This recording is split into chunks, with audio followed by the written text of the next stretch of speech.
Welcome to The Lost Signals Discusses Film and TV. Using the revolutionary Manzur-Amosi Thurlow scale, or months, we scrupulously review these art forms with an emphasis on narrative structure. Join us for another entertaining episode.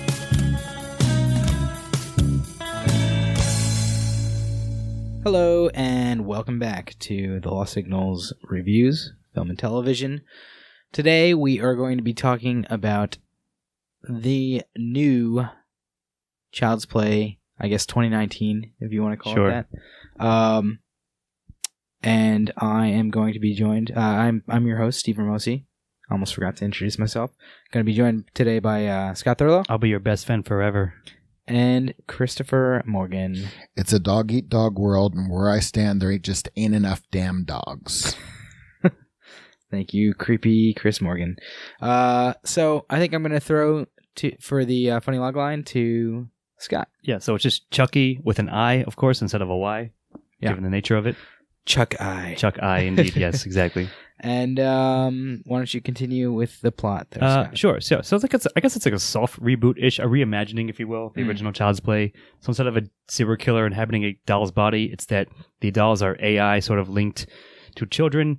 And we start off with a, I guess, disgruntled worker deciding to switch off all safety features and any other restrictive parameters on one of the dolls before he gets fired. And so the doll makes its way to Aubrey Plaza because it's been returned by a disgruntled parent. She's a single parent with her young son, Andy, and decides to give it to him for his early birthday present. And they hook it up and so forth. And it's, doing its doll thing, its AI doll thing, learning Andy's likes and dislikes and bonding, or was it imprinting with him? Mm-hmm.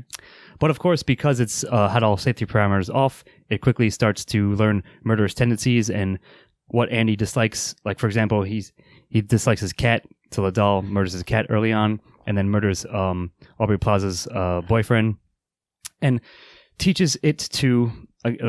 it wants to be his best friend forever, of course, and anyone who isn't him is grounds for murder. So, it goes on from there. They quickly discover, him and his group of friends discover that indeed something is afoot/awry with this Chucky unit, if you will.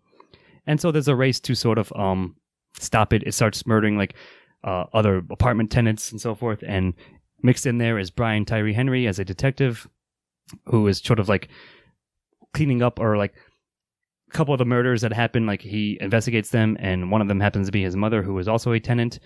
And it all culminates in a big, this is the first iteration of Chucky, so the new generation is coming out at the store that Aubrey Plaza works at.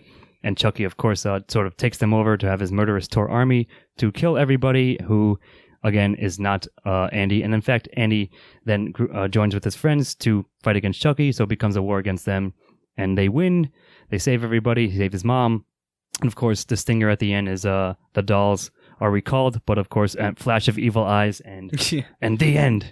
I guess that's pretty much it. Chucky's in the cloud. I guess small point of order, which I didn't even catch when we were talking about this beforehand, but it is Buddy with an I. Yes. Chucky, I don't think is technically spelled with an I in this at any point. I mean, so if we're going to plot, and he tries to name it Han Solo, and then this I guess for continuity reasons, for nostalgia reasons, it's my name is Chucky. He's that's not what I said. Too bad. Now we're going on. I'm malfunctioning anyway. Yeah, exactly. So I mean, that's pretty much it. So if we're talking about scores, so it's funny because we were sort of BSing precast that there's sort of been a number of reboots, remakes like this, and the one that came to mind for all of us was Pet Sematary that we did recently. That was pretty bad. I'll have to say that this one was definitely better than that. I wasn't sure what to expect going into it. So when it came out, I was like, you know what? It was not a bad ride. It was okay. It was in fact more decent than I expected it to be, and I guess I'll say it was paced pretty well. In fact, almost perfectly for what it is. It's an hour and a half, exactly. And I'm pretty sure that if they tried to go any more, it would have started to drain. Started to weigh a bit. So I'm looking at a pretty solid 2, man. I wasn't bored at any point. I wasn't disappointed with much. It's not as good as the first, the original. Sure, don't get me wrong. And I know that's a caveat we say a lot about this shit. But yeah, I mean, I thought it was perfectly fine. In fact, way better than I expected it to be in that sense. And I can't really I can give it a solid 2 without giving it a full credit on 3, and nor did I think it sucked for a 1. So Yeah. I was going to say that every time I was like, uh-oh, this thing's going to go down. It's starting to, oh no, it got me back. I am going to say, as somebody who in the 80s, like, ate this shit for breakfast, who like would go to the video store every you single... eat shit for breakfast? I didn't eat shit. You can eat shit. But anyway, I loved this movie. I loved it. I had a great time watching it. I loved the fact that after the work group downloaded all this, took off all the safety protocols, he jumped out the window. He committed suicide. I did omit that detail. And I was wondering if that was his soul in Chucky. I don't know. I don't know where I'm going to take off points for the rest of it, but I have to say I love this film. And I was thinking a lot about how we judge these things. Especially like how I've judged things in the past, like, you know, getting viscera out of it versus a solid narrative. And you can't compare something like this. You can't even compare something like this to the Suspiria remake, because the Suspiria remake worked not only as a horror movie, but it was just a good fucking movie. It's like one of my top 10 of last season. But, you know, you can compare it to something, like the aforementioned piece of shit Pet Sematary. But as somebody who saw the first one, thought it was okay, really loved Bride of Chucky and the 2 direct-to-Netflix movies, I'd be remiss if I didn't honestly, given the fact that what it is fantastic. For what it is, I'm giving this fucking thing a 3. I hate to put you on the spot here, Chris, but and maybe you'll make me look like a fool, but as someone who loved, as you being self-proclaimed someone who loved the 2 direct-to-Netflix movies, can you name them? No, because I've never heard of these fucking things in my life until today. No, I'm not going to say I loved them. Maybe I liked them a lot. Okay. I thought they were great. I do not remember either one. One was The Cult of Chucky. Cult of Chucky, yeah. I remember that one, and I really thought they were great movies. I don't think they would be like on my radar if this. It wouldn't be something that. Yeah. In other words, if I were to look at those 2, they'd get a solid 2, and recommend would probably get a 0 because they weren't memorable. But when we talk about Chucky, I'm like, oh yeah, you've got to see these 2 films because I enjoyed them quite a bit.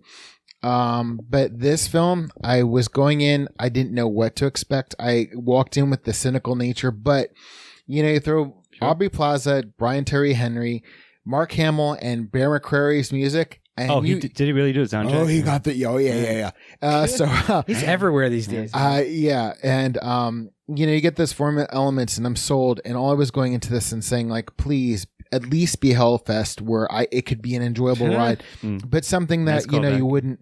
Yeah, because as I said, that was a nice piece of candy corn, something you want to see, but you don't really want for a meal. I love this film. This film never really lost me. There were a couple times where I was wondering if it was going to start to.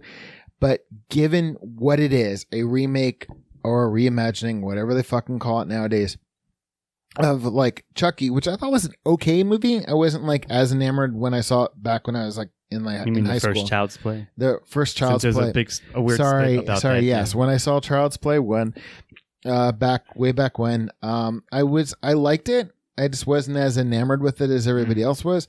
I loved this movie. I enjoyed this movie. I laughed out loud. I was right there. Sorry, I just clapped, but that's what I was doing. I would be remiss. This is not going to be one of those, hey, top 10 best of all times. You're not going to compare it to like High Noon or anything. Certainly hope not.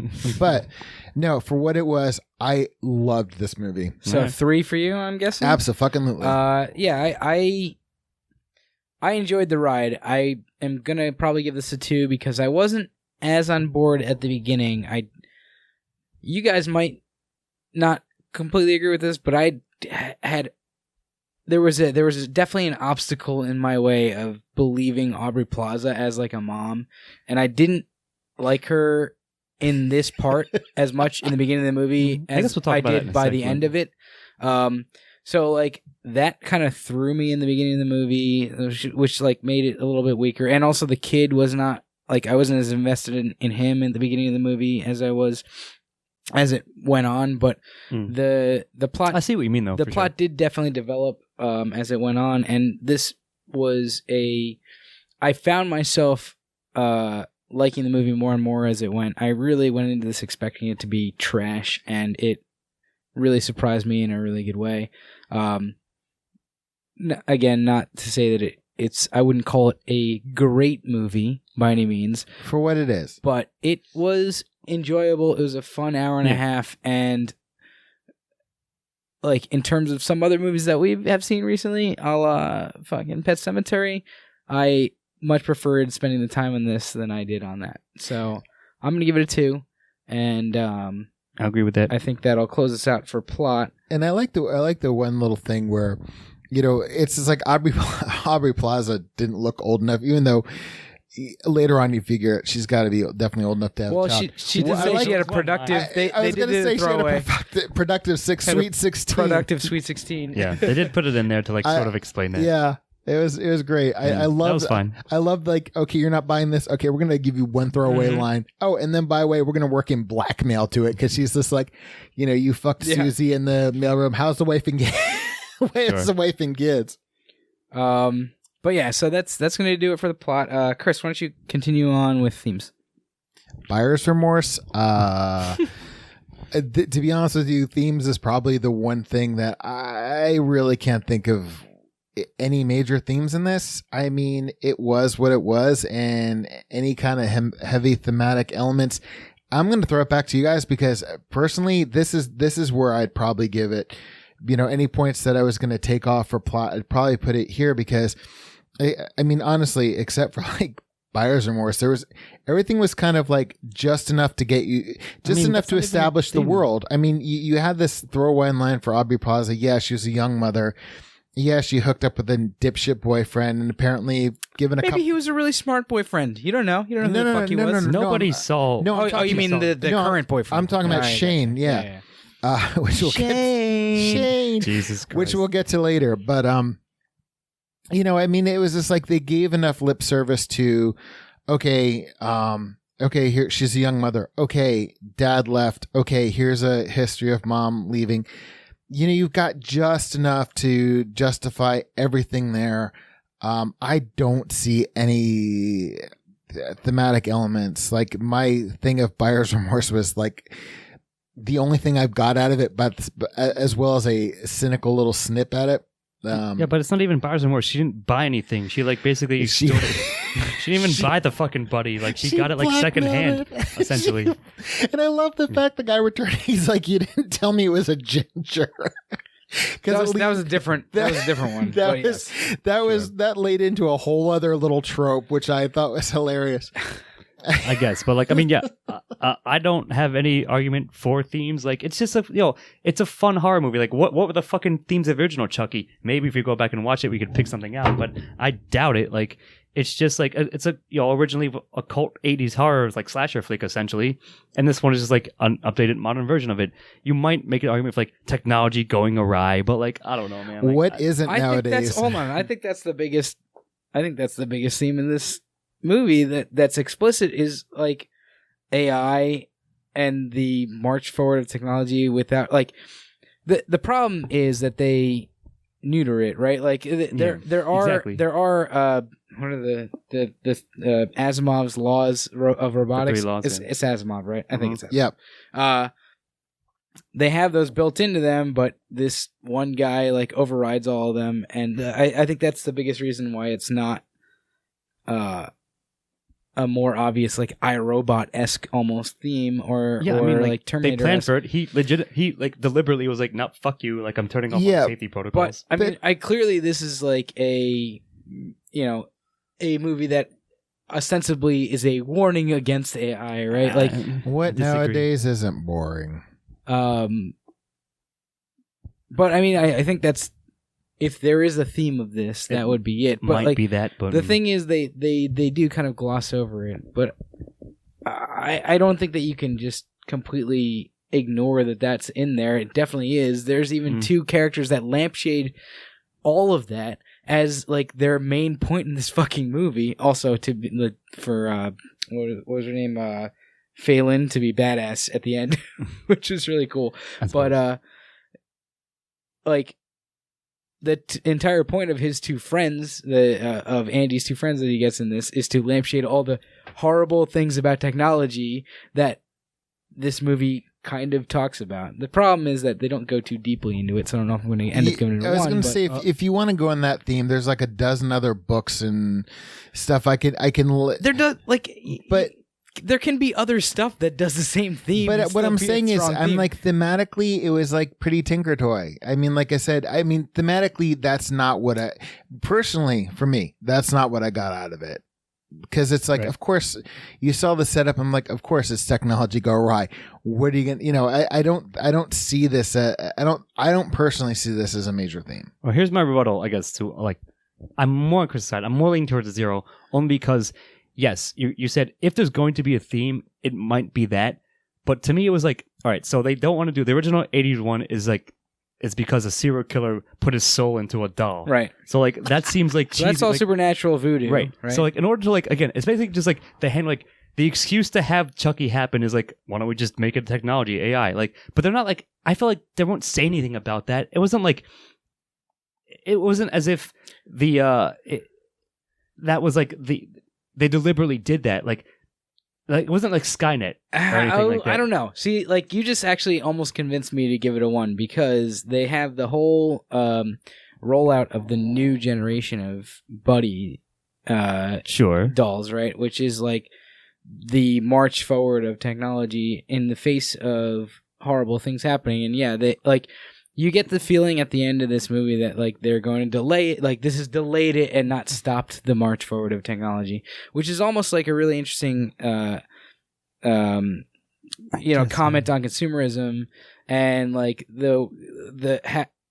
how all of this like all these horrible products may be like delayed at some point, but they're certainly going to continue to make horrible shit like this, and like it just keeps happening. There's this really like I think that very end there, like in the very end, there's like this interesting comment on the continuation of consumerism fueling this march to apocalypse almost. Like I mean, I like that. I just don't know if the film like intended it. I guess I think the film definitely intended that as I mean maybe it was like an afterthought, but it definitely intended to like talk about that in some way. I guess my interpretation is that like in order to just have like an excuse for this happening, they just updated it to the modern times that it's now technology, not like again a deceased serial killer's spirit or whatever. So sure, like, but they didn't have to have the I guess they could have done 2.0 coming out, right? Like and talk about maybe all the consumer's angle is actually pretty good. Like that actually might be more. If anything's going to sway me to a 1, although it still probably won't, it might be that versus just technology, like the dangers of technology. And I do like how it's not actually technology that's the problem; it's human error that is the issue. Well, not even human error, like human revenge is exactly. the issue. Deliberately fucking with like a perfectly fine program. Humans will destroy any fucking sufficiently advanced technology and turn it into a weapon. Maybe, but I just feel like it's not like whatever anything like that. Like, while I'm not saying it's like I couldn't see that, I don't think it was the intent, and like it didn't pertain that much to the plot at like in toto, I guess I'll say. Like my gut reaction is to give it a 0 because I don't think it was like the intent. Like I said, like it was just there as an excuse to have like the plot events happening, like to have a killer doll. I mean, the one thing I'm going to give you. I mean, they did mention the whole. Was it this film where they're like everybody's got to get the newest phone or whatever? Sure. But the thing is, it's just like I like the fact that Chucky's in the cloud, so yeah, there's sequel bait, and I'm interested in seeing what they're going to do with that. But like thematically, it's not something I think was really explored, and that's fine. I don't mind it. I don't mind riding the coattails of consumerism. However I say that, consumerism in yes. Technology and everything that you said, Steve-O, and I'm not downplaying that. I just don't feel that it was as strong as enough. It was like, okay, it was there, but it was more of a plot device rather than a theme. That's how I feel. It was surfacey there just to like have a vehicle for the horror that's going to happen. So I'm not saying like it's not there at all. I see what you guys are saying. I think I'm going to stick with the 1. That's fair. But 2 zeros for you? Yeah. All right. It's just not enough for me over the line. I get you. Okay, so 2 zeros and a 1, and I am going to talk about the antagonist, the Chucky. The Chucky. I think that Mark Hamill actually does a really good job voicing him. Obviously. I mean, that was one of the draws Mark for me, Hamill, honestly. right? To like, Go see this. And it is interesting for Chucky to have a whole different set of circumstances surrounding his origin, which gives him all new Motivation. yeah, I guess. Yeah, like basically all new motivations. Right? He's basically my God. Right. He's basically learning on the job, as it were. Right? Yeah. Like He's not like again as juxtaposed against the original. He's not like a killer outright. He's trying to learn like this human boy's wants and needs. And I think that's fascinating motivation for it, right? Like he's like, oh, I want to make this kid happy. That's my only. That is my law number one. Yeah, basically because he has had all the constraints taken off of him. The only thing that he really, the only thing in his programming that he wants to do is to make the kid happy, which. In the by the end of the movie is almost like up to and including kid, like cutting the kid apart and trying to like reorganize his insides so that he's happier, and it's like, there's this very interesting. I really thought that this was going to be trash, like making him like almost what are the fucking like the Berenstain Bears at Disney? What's that called?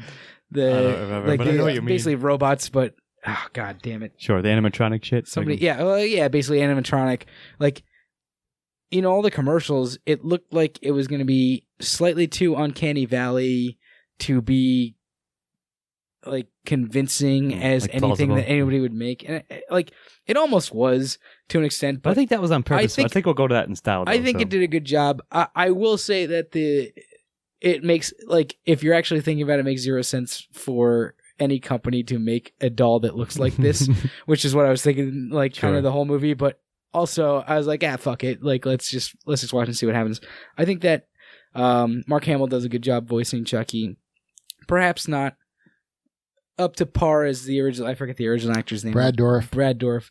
But I think that it's still Mark Hamill. He's a great voice actor, and this is a good entry into the canon of, even though it's not actually part of the canon of the Chucky movies. It's all meta shit. But look, so I mean, I don't have much more idea. I agree. Like, it maybe took like a little bit, but I do like his setup. Like, again, like it's AI learning like what this little boy wants, what this 13-year-old kid wants, which wildly fluctuates, and given his like home situation. So, like, in theory, it's doing the best it can, but it's trying to learn what, like, the whims of a kid, right? Which can be psychopathic at times. Yeah, exactly. Living, like, in somewhat, not a broken home, but, like, a disjointed home, I guess I'll say. Yeah. So, I thought that was all fairly effective. And, Mark Hamill's, like, solid. Like, I could totally hear, like, a bit of the Joker tinge, like, voice in there. But, like, it's still, like, a very menacing voice, and it fit for, like, the model, like, what they used as the actual toy. So I thought it was all fine, and then we start just going like off the rails. Like, it's maybe not to the degree of like the classic Chucky movies, but like some of the kills and some of the things he did was pretty solid. So I'm probably gonna give it like an okay one. Like, it worked, I guess I'll say at the end of the day. What I liked about it, and see, this is one of these things where if they had taken a different approach to this film, they could have taken a HAL 9000 approach to Chucky, because you really basically do have this impressionable id of a computer program that learns and misinterprets, which again, could go to themes in a sense, but I don't feel it was strong enough for themes. But in terms of an antagonist, because it is all in the way it's delivered. Sure. But like in terms of, if you're looking at him as an antagonist, I like the fact that, he's there and he's trying to learn, and he's learning, based on what they're saying. He walks in on Texas Chainsaw Massacre 2. This is what I quoted before. And he learns from that, and in the homage to like Leatherface, because they said it's just like, they show Leatherface taking the face off of somebody and putting it on, and one of the kids says that can't really happen. And then later on with the asshole boyfriend, they sure takes his face off and puts it on a fucking so I'm not going to diminish what was there, and I'm not going to diminish. I thought that Chucky was a really more of a developed character than this film should have been in this film. Sure. So like I said, I've taken points away from themes, but I'm distributing them between plot and antagonist, because I thought he was a great antagonist. partially a little bit sympathetic because of that. He got my sympathy to a certain point until he killed Detective Mike's mom. Yeah. Because I mean, they really, except for him, they really even with her, they telegraphed her death, but they really made all of his victims seem like these just scumbag, like as we were talking about like before, which we'll get to. It's Shane. It's not just as much of it's not just that Shane was a dick, but he's cheating on his wife, and he has 2 kids. And, I just, like I said, there's a lot going on with Chucky that, if they were to take a different approach to it and try to make it like more grounded in a way, it's just like such a narrow thing, but I think they did, for what it was, I think they did it right. I think they made Chucky to me, a very strong antagonist. He was much more dynamic, and because he was learning, it did have an element of like, what's he going to take from this? What's he not going to take from this? Exactly. And you didn't really know until after he had already done it. And sometimes they telegraphed it a bit, but he's getting a very, very, very, very strong one for me. Okay. So that's ones all around. And Scott, why don't you tell us about the protagonist? All right. So I suppose it's Andy, the boy. I don't know if you want to count Aubrey, the mom there. Probably she's more like secondary. I wouldn't, yeah. Yeah. So like, I thought he was like pretty solid actually. Like, again, I don't know. I didn't know what to expect going. I had like tepid, like sort of expectations going into it. I actually thought he did a solid job. He impressed me probably like towards the end, like the latter half of the film. Like, I think he did a good job, like showing a range of motion, like when he figured out what's going on, and his cadre of friends, like they became friends with, and they formed their like sort of Goonies crew, like to go fight Chucky, like essentially. But yeah, I mean, what's his name? Sorry, you have the actor's name in front of you there, I think. Yeah, Gabriel Bateman. Yeah. I think Gabriel Bateman did a pretty solid job. Like, I think the script gave him a decent amount of things to work with, and I think with the range that it did allow him, like, it was believable. Like, I bought into it. I never thought, like, and nothing that he did or said or anything like that, like, took me out of it or, like, broke my immersion. So I think he carried the film, again, well enough. It all worked pretty well, and I'll give him credit on that front. Yeah, I agree. I thought he was great. I also, I don't know where this is going to fall, so I'm going to mention it. Right. We just did a E.T. not too long ago. First of all, I like the fact that Chucky's finger lit up. Yeah, I noticed that, which was brilliant. But at the beginning, where he's showing Chucky everything, like his book, what his drawings he does, which is kind of like the gateway into Chucky's involvement into the protagonist, into Andy. It was this E.T. homage, which was making that, but you're right. Was making me chuckle. Yeah. And the thing is, I think Andy, it was, you had these homages, but I think in a vacuum, I think Andy was an effective protagonist. I really like this kid. I mean, he stepped up at the end and like had a plan, like he saved his friends and wanted to save his mom. I cared about this kid. I mean, he really was to a point trying to cover things up, and he never really made bad decisions. I guess I'll say, like, given again, what he how he made a bad decision after he killed the cat, but listen to like and didn't once he like figured get rid out of what him. was happening, like he had a plan, like he had his friends to rally around him and like tried to like warn them about it. So yeah, man, I agree. I really like that about E.T. I did notice that this movie, just overall, is pretty referential to a lot of different things. And I did enjoy that. It's fine. There was a lot. There's a lot going on, but like that ET reference is, now that you mention it out loud, is very obvious, and like I do really like that. I liked Andy for the most part.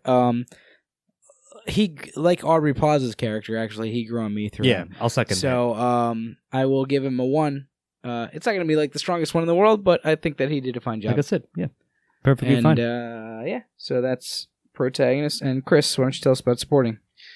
Okay. Well, Brian Tyree Henry, anything. All right, I have to say I'm biased for in favor of Aubrey Plaza and Brian Tyree Henry. Yep, and I second that wholeheartedly. As for their characters, as a mother, I thought Karen was annoying, but given the fact that she was a younger mother, I can kind of understand. She did prove that, like, okay, she looking for this guy, but she was not about to compromise her son, which I liked. Detective Mike, I liked a lot. And since I'm sure we're going to have a lot of talk about those two, I am going to focus on Phelan because I thought she was fantastic. She's a good character. I think I love the fact, I mean, she seemed to, she seemed to be the one that was least amount of go with the flow, because their other friend, like when, everybody was starting to go down, to come down on, thinking Andy was a psycho, their other friend Pug seemed to be like, yeah, he's not my friend anymore. And she was kind of like, no. Yeah, I mean, she seemed to be the one who is, out of everybody except for Andy, seemed to be the and maybe Detective Mike seemed to be the most like level-headed. Yeah. And I love the fact, the callback to Texas Chainsaw with the hedge cutters. Yeah. I noticed that myself. It was a good touch. Good touch. The thing about the references in this, they were there, but they didn't really wink at the audience. They were just integrated into it. I found her character to be more than just an archetype. I found that she was actually really deserving of the kind of person that kind of sits back and kind of takes stock of everything that's going on. Isn't as reactionary as most of the kids.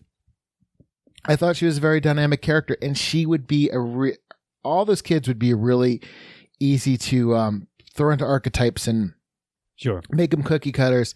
And I think she was a really great a compliment to Andy, so to speak. So on the strength of her, I'm giving it a strong 1. It goes without saying, Detective Mike, I love, because Brian Tyree Henry, I was trying to remove him from the character, but he's just such a great actor, and he is just, so I really liked his character. I loved his mom. So I'm giving secondary 1. Yeah, I'm giving him a 1 overall, like collectively, like I said, I second like Aubrey and him. I'll love in almost anything pretty much. So the thing is, like, I guess my nitpick is that, like, I don't think Detective Mike, like, his character was all that great. Yeah, Brian Tyree, like, did a good job with what they gave him, but he wasn't, like, all that rounded. He had a few, like, characteristics, sure, like, whatever. But that's why I focused on Phelan. Sure, I understand. Yeah. And yeah, I mean, I liked, like I said, I did, like, the little Goonie sort of, like, angle to it. His like, cadre. Yeah, like, his little, like, group of friends, and, like, they finally, like, they have a fight, and they figure it out, like, whatever. He makes friends with them because of Chucky, and then they have to fight against him and all that. And yeah, like, I do agree with, like, a little bit what you said, Steve, like, early on, like seeing Aubrey, like, trying to play, like, a single mom, like, she's basically a deadpan snarking, but then, like, as it went on, like, I bought into the relationship. I think it was pretty organic, like, / believable. So yeah, like, it's not, like, that huge of a cast, and given that, though, I think they all did a pretty good job, and then the script was, like, good enough to give them enough to work with, that I think I'll give it a pretty solid credit all around. Yeah, overall, I agree with you. I enjoyed, like everybody said, and like I said earlier, Aubrey Plaza's character definitely grew on me throughout the movie. Karen and Detective Mike, played by Brian Tyree Henry, I actually liked him quite a bit, and I enjoyed his character quite a bit, and I can see what you're saying, Scott, about how he wasn't the most fully fleshed out character in the world. That's my only nitpick. And I guess a lot of it is that he, him as an actor filled out this role more than another, like, lesser actor probably would have. And then in terms of some of the friends, okay, bye, Robot Devil. In terms of some of the friends, I thought that Pug and Phelan did a good job. As you were saying, Chris, Phelan for sure was a standout. So, I'm gonna give the supporting characters a 1. I think they all did a pretty good job, and there weren't that many of them, but yeah, like I said, but everybody was good. The one that was there, they all also Gabe, the creep janitor, was he died a particularly good death, which we'll talk about in style soon. In style, yeah. But he was like there. The death of 30 cuts. Yeah. So, absolutely. So, that being said, I think that's all of us for supporting, right? Yep. And we're going to go on to dialogue, and that's going to be me. I don't know about the dialogue for this. I don't think it was particularly strong. There were a couple points where I chuckled. They had some decent, like, horror movie laughs. But it wasn't great, and if I'm going to take away any points for this film, it's going to be in this category. So, I mean, there's not much that was memorable as far as I can remember. You know, the biggest memories that I have of this dialogue are Chucky saying dialogue that he had heard earlier in the movie, and you know, it's whatever, it's fine. It was kind of serviceable, but it's probably gonna get a 0 for me unless you guys can convince me otherwise. No, I pretty much second that. Like, there's nothing wrong with it, but like, it's just sort of like the standard fare. And like, I know recently I sort of like been wavering back and forth, like waffling, like, should I just, because it works, should I give it a 1, or like because it's not really a 10? Like, it's what it needs to be. So like, I think in this instance, I'm not saying it's shitty or bad or anything like that. It's just the baseline that has to be this, pretty much. There are like a couple of jokes that didn't land for me, so I'm gonna give con on that front.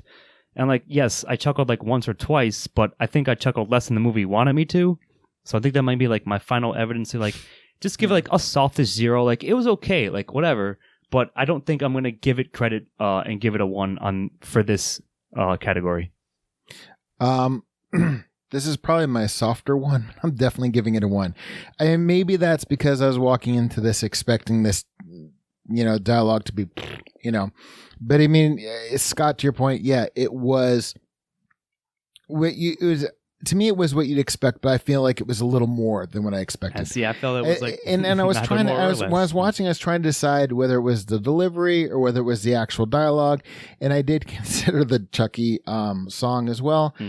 And I have to say it was better. I was going to say it's slightly better than average. I mean, if, I did pretty much laugh and enjoyed myself throughout this film. And I really was invested, and I really did care about what people said. And I was really annoyed when that person behind me's phone was ringing when I wanted to hear what people were saying. Right. But again, it wasn't like poetry. It was definitely Again, I'm basing it upon what this movie is. Wasn't no Deadwood. It wasn't no Deadwood. That is Sure. most certainly. But I mean, it's a softer one, but I'd be remiss if I didn't say like nothing fell flat for me. It was, I can't give credit where credit isn't due, but I can't take away where credit isn't due. So if I'm on the fence, it's going to go a little higher than normal. Fair. I get it. I guess my final thought is like, I thought it was average at best. So you said better than average. I was like, average and sometimes dip below for me, but not shitty, just not enough for 1 is all. I'd say about a 50. If you're going to go to 100, I'm going to say a 53, 54. It's really right there. But 53.5. Yeah. Sure. All right. Well, that's dialogue, and let's move on to style with Scott. Alrighty. So yeah, I think I'm going to give it a fair amount of credit, probably looking at a 1 to start off with. I think there were a couple of cool shots. One that stuck out is sort of like, it was, I don't know if it's a shining homage or anything like that, but when they stick Chucky in the closet, and his eyes are turning red. So like, it's a long shot. Like, you can see Annie's bedroom, like at the very end of like the perspective, and then like you just see like the glowing like red like around the cabinet. I thought that was pretty cool. I think like the references to like the older horror movies, like the Texas Chainsaw Massacre thing, like all that. And I think you mentioned, Steve-O, that I did like, I think the movie knowingly like did like an Uncanny Valley-ish like thing with like the Chucky doll itself. I think that worked pretty well.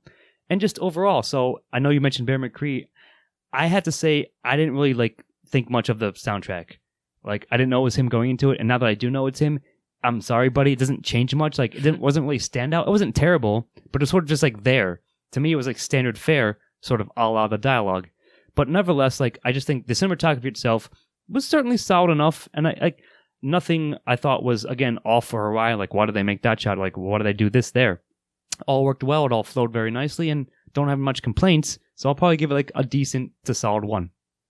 With regard to the score, I'm going to say it was either when it was good, it was fantastic. And otherwise, it was just kind of there. I agree with you there. I mean, because I am biased because I think he's one of my favorite modern composers. But I am going to say that I think he's certainly done better stuff than this. Well, no, without question. This is definitely one of these films, things I'm not going to rush out and get a soundtrack. Like, Godzilla, I bought it like 1201, then, but this thing, whatever. But I really liked when the music was good, it was so spot on. And the him and Mark Hamill doing the Chucky song was phenomenal. And correct me I just want to know what you guys think. There's one or two times when Chucky would smile when he kind of looked like Willem Dafoe. You know what? Yeah. Now that you mention it, yes, I will give that to you. I mean, I have to say, Scott, to your point, I think the cinematography was really good on this. I think there was a lot of things that they kind of telegraphed that they actually didn't do. They kind of subverted stuff, and I think a lot of that went into the way things were shot. When they went, you would expect the times to me that that they went over the top were not. They did a really good job of subverting. Where like there were times where I thought they'd go more over the top than they did, and times where I didn't expect them to go over top where they did. I was going to say overall, I'm going to give it a 1 because I thought stylistically it was good. It was good.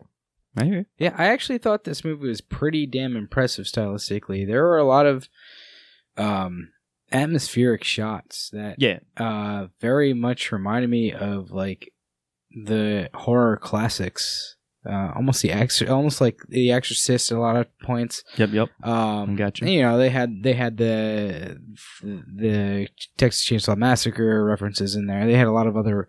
I think they had a lot of other like visual references in going into this movie that were really pretty impressive. And the soundtrack was, or the score was, again, like as you guys said, there were high points, but or as Chris said, there were high points, but for the most part, it was kind of. It wasn't lackluster. It just wasn't like stand out. Yeah, exactly. You can tell the time. You can tell the parts where he spent most of the time, and then part of the time he did what was necessary. And there is that, like, so if you stay through the credits, which I didn't, but but I looked this up. So there wasn't an after credit scene, but there was a part where Mark Hamill sings the Chucky song at the end, like really creepily, apparently. Which I mean, that's kind of cool. Sure, full disclosure, I did not stay. I just read about it later after I like went home. Is that part of the style, though? You know what I mean? Like, yeah, I would say so. I think that contributes. Like, it's just a little like atmospheric thing that they did, like at the end of the movie. But I thought that the choice of shots was really interesting. I'm actually really excited to see what this director does. It's a guy, Lars Klevberg. I believe it's his first American movie. I think he's like, I looked this up earlier and now I've forgotten. Like he's Dutch or Swedish or something. I don't remember. He's a European director, and I thought he made some really interesting choices. I'm looking forward to seeing what he does in the future. That being said, I check his shit out. I'm going to give style a pretty strong 1 on this. So I think that's 1s all around for style, right? Yeah, man. I was thinking about this when you were just talking, Steve. Yeah. Is that I feel like there was a lot of love in this movie, like from the director to the writer to the actor portrayals. Yeah. To be fair, nobody was like jerking it off, phoning it in. I guess. Yeah, definitely like Pet Sematary was a complete fun, and I didn't buy any of these characters because I just felt like they were thinking paycheck the whole time. Mm-hmm. I feel like everybody in this movie just loved what they were doing, and the director had a lot of fun with it. Yeah, and I think it goes a lot to the director, Steve. To your point, I really think that that's a lesser director, this thing would have fallen flat on its face. And I just felt that there was a lot of love that went into this. Yeah, there was. I mean, like I mentioned earlier, but it's worth possibly re-mentions. Like, there were a lot of scenes where it was like very eerie shots with like fog in buildings and stuff that really like they were by themselves cool shots, but they also made the entire scene very much more I don't know, like mysterious, I guess, or like something more like eerie, that than it would have been if it had been filmed a different way. And I think that the director, Lars Klevberg, which I hope I'm pronouncing that correctly. I'm probably not. Probably not. But either way, but we'll give him credit. I think that he really tried to put a lot of energy into doing those shots and creating this atmosphere that kind of like really set this film above something like, I know we keep ragging on Pet Sematary, but something like that. I mean, it's you the know, like touchstone they towards tried to do a lot of that those fog atmospheric elements in that movie too, but they just didn't work. Yeah. And you know, there's something to be said for like good like framing a shot correctly, like getting the right colors scheme and all that stuff, and I think it's done pretty well in this. Yeah. So I'll give him credit for that. And let's move on to recommendation, Chris. Yeah, I fucking recommend this movie. I think it's clear. I mean, the thing is, it's just like with anything we have ever talked about, there's people you'll recommend it to and people you won't recommend it to. I will fucking tell. I mean, it was only because I don't want to spoil our review, because I know we always review things, so I don't ever want to be like, yeah, this movie's awesome, because whoever listens to us, I want to give them a reason to listen to us or watch us. I loved this movie. I would recommend it to basically anybody who I thought would have a remote interest into this. I would highly recommend this movie. Yeah, definitely thumbs up for me. Yeah, man. So I guess I would more recommend it than I wouldn't. Like I said, like we all said, like at least I'll reiterate personally, I wasn't sure what to think going into it. We were basically like, well, I guess we'll have to cover the remake of Child's Play. And now that we have seen it, like, you know what? Yeah, it's worth a fucking watch for sure. It's not shit by any means. Like, I don't know if I would say go see it in theaters, but certainly if it's being shown, like, whenever it's picked up or, you know, and somewhere else, yeah, it's definitely a good ride, as you said. One of you, I believe you said, Steve-O. Mm. So, yeah, I can't not recommend it. So I'll give it a decent one. Like, yeah, they didn't, for what the heritage is, for what its lineage is, I think they did a fine job with reimagining it, and I'll give them a seal of approval. Yeah, it's fun. It never feels slow. It's worth a watch especially if you like horror. Granted, I'd probably say, you know, go check out the original Child's Play movie. I probably preferred that to this, but I don't know. I'd have to watch it again. It's been a while. So I'm going to give this a recommendation, mm-hmm. Child's Play 2019. Go check it out. Especially if you like horror, you will enjoy yourself. It's at least a quick and fun ride. Like, it feels quick, you know? Like, it doesn't slow down. I'd say I'd be interested in, like, hearing people's reactions who are not familiar, have never seen the first one. Yeah. And, like, if this is, like, their first, like, their cold, like, intro to it, like, what they make of it. But I think people might enjoy it. Either way. As somebody who saw the first one, I thought it was okay. And I didn't see 2 and 3 because and I saw Bride of Chucky, which I loved. But about this movie, I really have to make mention, because I know we're not going to release this right away, but this opened up as the same day as Toy Story. Yep. Which I thought was it's hilarious. a meta, like, sort of like which, troll. I mean, there was no fucking way that was an accident. Which you will not hear our review of. Yeah, I have no desire to see it, but I actually do want to see it, but nobody else does. So. We're not going to review Toy Story 4, so sorry. Yeah, but it was really great walking out of this and, like, seeing everybody walking out of Toy Story being like, yay, and I'm walking out of this, like, with a smile on my face and like, it occurred to me at that point in time, like, oh fuck, this is amazing. So we're both talking about, we both watched 2 films about toys coming alive. Yep. Some murderous and some not. Depends on what I theater. prefer murderous toys, I guess I'll say. There you go. All right, well, anything else? No, I think I'm all good. All right. Well, let's give the scores. What do we got? Highest score, Chris. With a 9. Mm-hmm. I came down second with an 8, and Scotty, you gave it a 7, which leaves us with an aggregate score of an 8. Yo, man, not bad. I think that Pretty works. solid. That's right on the money as far as I'm concerned. Yeah, solid job. I think I gave it a little bit of a higher score than I thought I was going to, but I'm not mad at it. So, yeah, you know what? Like I said, I'm pleasantly surprised. Like, I'm glad it was not a waste of our time and money in a sense, and.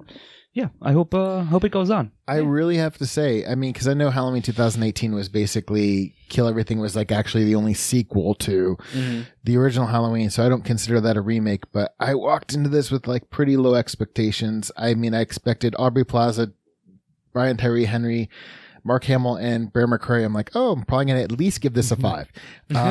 No, I enjoyed the hell out of this movie. I really did. And, you're talking about a remake. And I know I maybe in the minority. I hated the remake of Dawn of the Dead. I hated Pet Sematary. They the approach the director took, the approach that they took in this was just right. It took itself seriously enough, but not too seriously. Yeah, It got the exactly. formula. I like that. It got the formula right. Yeah. So I think 8 solid, and it's earned it. All right. Sounds good. All right. Well, thank you for joining us. I have been your host, Steve Ramosi, here with Scott Thurlow I'm going to adopt my own murderous toy puppet soon enough. and Christopher Morgan. I'm your best friend. Good night. And we'll see you next time. Editing and engineering by Christopher Morgan. Music by Christopher Morgan. Check us out on YouTube and iTunes for the shows, and on Facebook and Twitter for updates. Or mods?